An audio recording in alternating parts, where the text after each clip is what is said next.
Well, that was a bit odd. So yes, today, hello, good morning. It is 7:45, and it's Monday. It's a new week for us. Liz here from the Guru Co. And I'm wanting to talk about assumptions. And do you assume others know more than you? It's a real thing for an awful lot of us, and it's the question is if you do assume, which you do assume, others know more than you. Do you do it often, sometimes, or never? Because I suppose it's about what when you use that type of way of approaching people and approaching situations. How does it work for you? How does your behaviour change depending on what your assumptions are?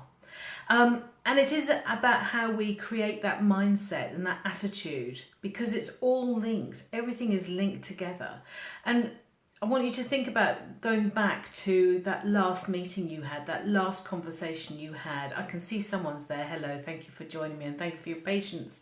Yeah, think about that last meeting you had, or that preparing for that last engagement, whether it's a client, a customer, a senior manager, something like that. Just think about that last interaction that you had, or even picking the phone up to speak to somebody to complain about something.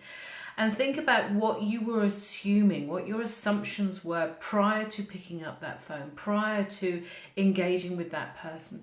And I want you to try and recreate a representation of what that looks like. And I don't mean something really glamorous, just in your mind's eye, almost like a chessboard. Where were you positioned in that situation, in that scenario? Where would you have put yourself? Because it's a really good way of really sort of depicting and making your mindset quite tangible and your approach quite tangible. You can understand it so much better. And it brings a real insight into how potentially our behaviour was impacted. So the thing is, you see, when you assume that others know more, you assume others know or are better at something, quite often what happens is you shrink. You shrink to a very small size. You play small. You perform small. You talk as a shrinking violet. Or you come out, and we've all seen this, your chest is fluffed and puffed, and it's almost like you see people behaving really badly. They disrupt the whole meeting, they disrupt the whole call. And I wouldn't be amazed if no one has ever seen that. But the reason why I'm bringing it up is because if you do make those assumptions that people know more than you, that people are better than you, you're actually doing them an injustice. It's not just you, but you're doing them an injustice.